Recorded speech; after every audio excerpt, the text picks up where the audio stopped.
Look at your hands.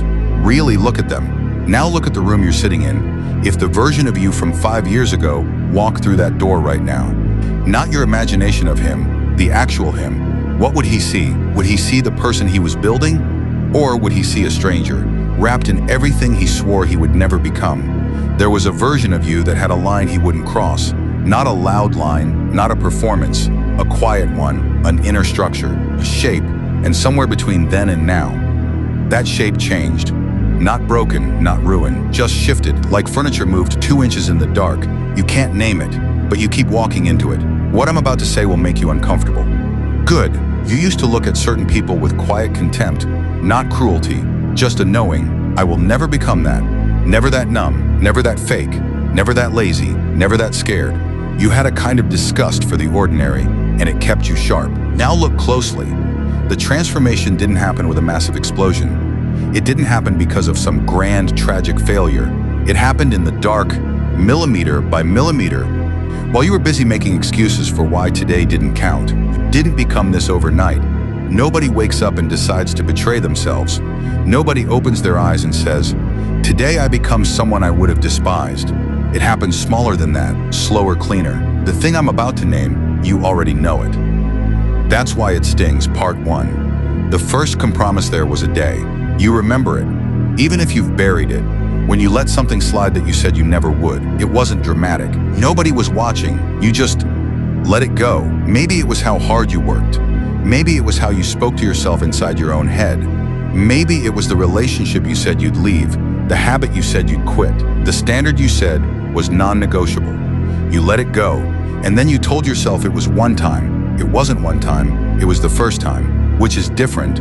The first compromise is the one that teaches your character what it's willing to accept. Once your character learns that lesson, everything after becomes easier. The second slide comes faster. The third you barely notice. You stop holding yourself accountable for one thing, then another, then another. That's why standards disappear. That's why discipline disappears. That's why identity disappears. Not all at once. Quickly, stay with me, because this next part is the one that will hurt. Because nothing bad happened when you broke your promise to yourself. The sky didn't fall. No one came to punish you, and your brain learned the most dangerous lesson it has ever learned. Your word means absolutely nothing. Now you negotiate with your own potential every single morning. You sit at the bargaining table with your laziness, and you let it win the debate before your feet even touch the floor. You miss one promise to yourself, then 2, then 10. You say you'll start tomorrow, then tomorrow becomes next week, then next week becomes who you are. And one day you realize something. You trust strangers more than yourself, because strangers haven't lied to you as much. This is where most people stop listening. Don't. Part 2. The slow diagnosis. Let's be precise, because the problem with this kind of change is that it hides inside language you use to make yourself feel reasonable. You call it growth, but growth has direction. What you've been doing has no direction. Just drift.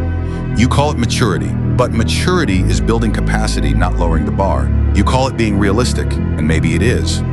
But when did realistic start meaning the same thing as settling? When did the ceiling become the floor?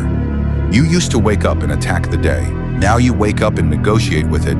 You used to say no to things that cost you yourself.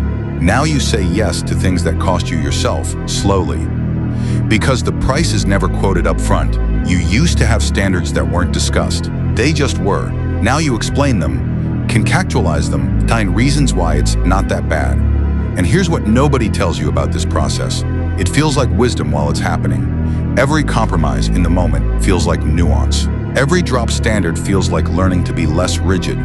Every time you accept behavior from someone else or from yourself that the old you would have rejected without question, you tell the story as evolution. That's not evolution. That's erosion wearing a philosophy degree. Sit with what I just said. Don't move past it yet. You've become a master at constructing beautiful, logical arguments for why you should remain mediocre.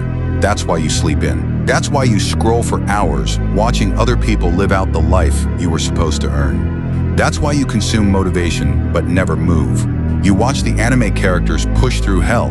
You feel the music hit your chest. You read the biographies of great men, and you use their execution as a psychological drug to numb the pain of your own inaction. You mistake the emotional high of watching greatness for the actual work of achieving it. Weak men look at their vices and call them rewards.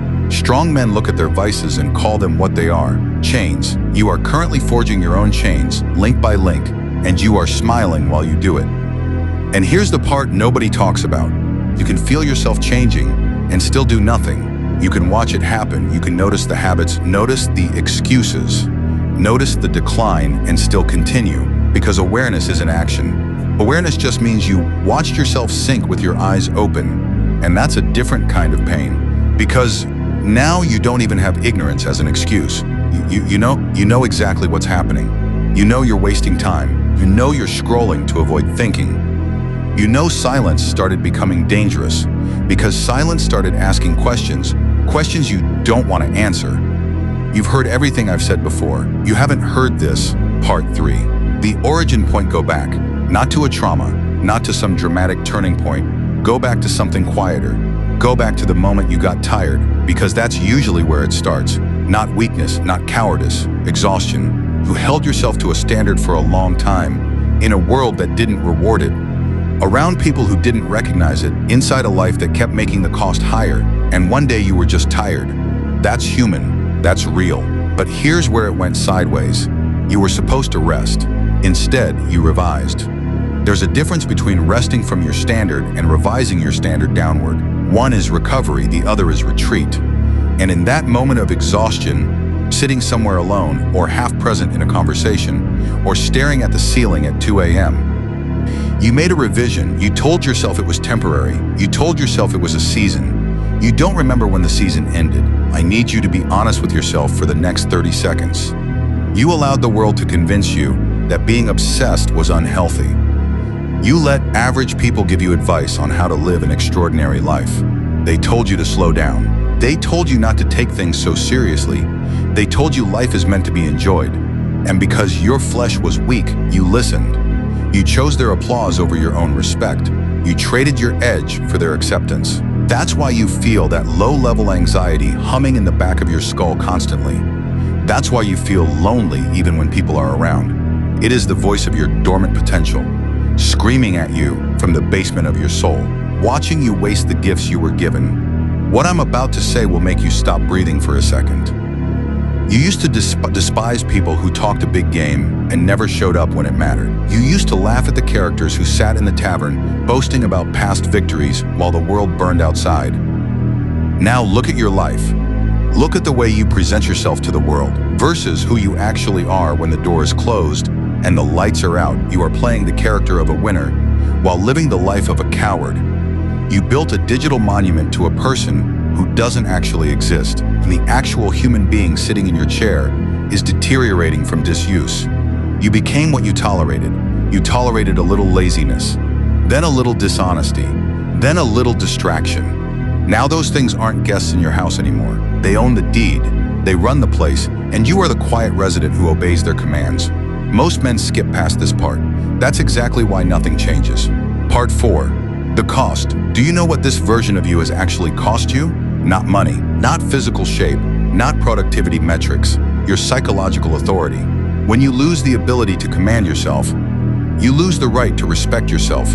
Every time you set an alarm and hit snooze, you are castrating your own will. Every time you say you're going to work and open a game instead, you are telling your subconscious mind that your intentions are a joke. Eventually, the mind stops believing you altogether. That is why you feel paralyzed when you try to start something new. That is why your confidence feels like a cheap mask instead of armor. True confidence is not a mindset you manifest through affirmations. True confidence is the historical record of your own execution. And right now, your history is a record of broken treaties. Sit with what I just said. Don't move past it yet. The slow change also took your contempt. Not the destructive kind, the useful kind. There was a version of you that had a low tolerance for his own excuses. A quiet refusal to be average that wasn't loud or performed. It was structural, part of how you operated. You look at what you tolerate now, from yourself, from others, from your environment. Then you look at what you used to tolerate. The gap is the cost. And there is something harder to name than all of this. Something that doesn't show up in any metric. It took your relationship with your own potential. There is a specific kind of pain that comes from knowing, not fearing, knowing that you are living below yourself, below your actual capacity, below who you actually are underneath the accumulated compromises.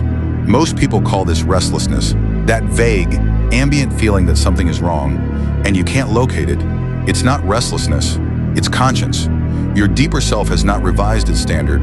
It doesn't make excuses, it doesn't contextualize, it just watches, and it sends the same signal every single day. This is not who you are. You've heard everything I've said before. You haven't heard this. Part 5. The honest questions stop the noise for a second. No music, no grand declarations. Just you and the reality of what you have allowed yourself to become if you continue on this exact trajectory for the next 3 years. Doing exactly what you did today, working with the same intensity you worked with this week, giving in to the same temptations you gave in to this month, where do you end up? Will you be closer to the hero of your story, or will you be indistinguishable from the background characters who exist only to fill up space? You know the answer. That's why your stomach turns when you think about the future. You are terrified of time because time is an unyielding mirror. It doesn't care about your potential. It only cares about your output. The thing I'm about to name, you already know it. That's why it stings. Think about the person you most respect. Not admire, respect. There's a difference. You can admire someone's results while privately knowing you wouldn't respect their process. Respect is the recognition of character operating under pressure, of someone being themselves, consistently, even when it costs them. Now ask yourself, would they respect the way you operated this month? Not your outcomes, not what you produced, the way you operated, how you held your commitments, how honest you were when honesty was inconvenient, how much of what you did came from actual conviction versus the need to be perceived correctly. Would they respect that? I'm not asking you to answer out loud. Just hold the question, let it be accurate. This is where most people stop watching. Stay, now go deeper. Would you respect you if you were watching yourself from outside? Not the curated version you present, not the version you explain with context and backstory, not the version where you include all the reasons things are hard right now, just the behavior, just the pattern. If it was someone else, if you were watching a man living your specific life, making your specific choices, operating at your specific standard, would you respect him? Or would there be something in you that felt like, not judgment, that's too clean, a quiet grief, the recognition of someone with potential who has been slowly talking himself out of it? And here's the part nobody talks about, part 6. The quiet close. Here's what I won't do. I won't tell you everything is going to be okay. I don't know that. I won't tell you you're secretly amazing. I don't know that either. And I won't hand you a 5-step rescue plan because the moment I give you a resolution, it becomes something you consumed and moved past. I want this to stay. I want it to sit in the back of your mind tonight, tomorrow morning, the next time you are in the exact moment of choosing who you are. Most men skip past this part. That's exactly why nothing changes. The version of you from 5 years ago is already dead. You killed him with every small compromise, every delayed decision, every ignored instinct. Over 1,000 quiet days, you cannot bring him back. You cannot apologize to him. But here's the thing nobody says. The man you would have respected is not gone. He's not buried, not replaced. He's been overruled repeatedly, quickly, by a version of you that learned, over time, that survival was easier than integrity, that fitting in required less than standing apart. He got overruled, but he didn't leave. And you know this, because if he had actually left, if that version of you was truly gone, you wouldn't have felt anything during this video, you wouldn't have recognized a single word, you wouldn't still be watching. Sit with what I just said. Don't move past it yet. The only question that remains is whether you will allow this current, compromised version of you to kill the person you are supposed to become tomorrow. Not next month, not next year. Tomorrow. Because there is no magical rescue party coming. There is no anime training arc that happens automatically in the next episode.